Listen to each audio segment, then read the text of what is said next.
Hello everybody and welcome back. Today we're going to be taking a deep dive and looking into the history and everything you need to know about Flight Deck. Flight Deck originally opened at Canada's Wonderland in 1995, at which point it went by a different name, Top Gun.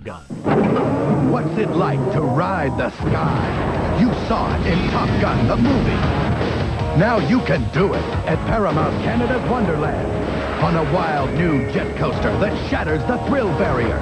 Ride upside down on the outside track on Top Gun, now flying at Paramount Canada's Wonderland, where the magic of the movies meets the thrills of a lifetime. Now, Flight Deck is an interesting ride to talk about because it's arguably, and I shouldn't even say the word arguably because it's not even an argument, the worst ride at Canada's Wonderland. And that may be shocking to hear because yes, it does look like a fun ride, but even back in 1995 when it first opened as Top Gun, it still was met with mixed reviews, particularly regarding the ride's smoothness. But to understand Flight Deck, we need to go back to its origins. Let's go back to 1995.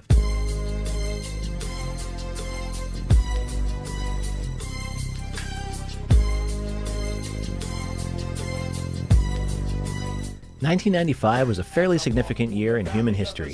Philadelphia Phillies 12-time All-Star third baseman Mike Schmidt was elected to the Baseball Hall of Fame. Windows 95 was released. O.J. Simpson went on trial. Movies like Batman Forever and Die Hard with a Vengeance were released. Coolio released the hit song Gangster's Paradise. And Paramount Studios owned Canada's Wonderland. Paramount Communications Incorporated acquired Canada's Wonderland in 1993. This acquisition led to the park being renamed Paramount Canada's Wonderland. But despite being a big film company, the only ride at the time to utilize an existing film IP was Top Gun. Top Gun was designed and manufactured by a company called Vekoma. Based in the Netherlands, the company was established in 1926. From 1930 onwards, the company produced equipment for the agriculture industry. In the late 1970s, Vekoma began producing amusement rides, and in 1983, production for other industries was stopped entirely. In 1979, Vekoma's first roller coaster, the Super Worble, open to the public. Super Worble, which is German for Super Vortex, was a steel roller coaster located at Holiday Park in Hasloch, Germany. It was the first inverting roller coaster in Germany and featured a double corkscrew. In 1982, Vekoma manufactured their first Boomerang. And if this looks familiar to you, that's because it is. Canada's Wonderland's very own The Bat is a Vekoma manufactured and designed Boomerang roller coaster. Vekoma went on to manufacture many more rides, but it wasn't until 1994 in Wallaby, Holland, that they opened their first suspended looping coaster, or SLC, which was named El Condor.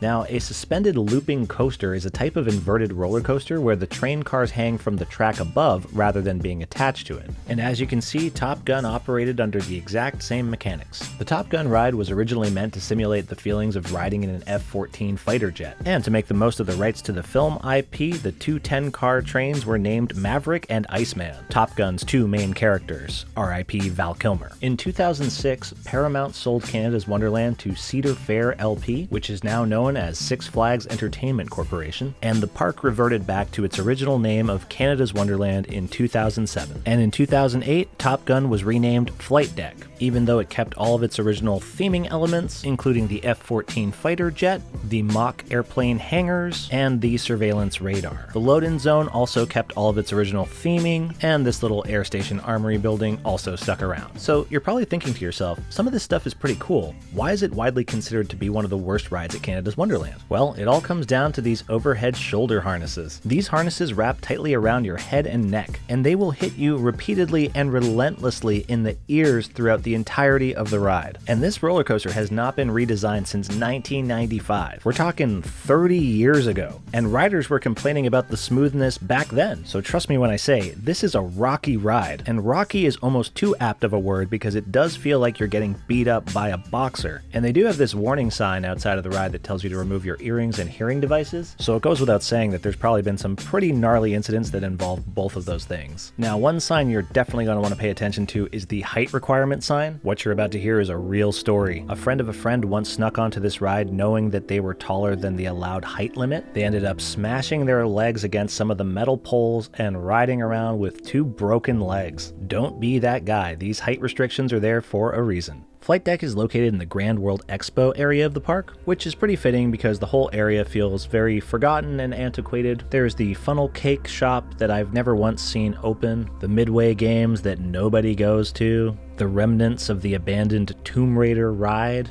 and of course the antique carousel that looks like they've actually stopped supplying power to the lights to maybe save some money. But there is a silver lining to ending up in this post-apocalyptic wasteland, and that is that there is never anybody in the line. And if there are, it's probably because they've never been on this ride before. So there you have it. That was the history and everything you need to know about Flight Deck. And now for your enjoyment, here's a POV of me riding Flight Deck.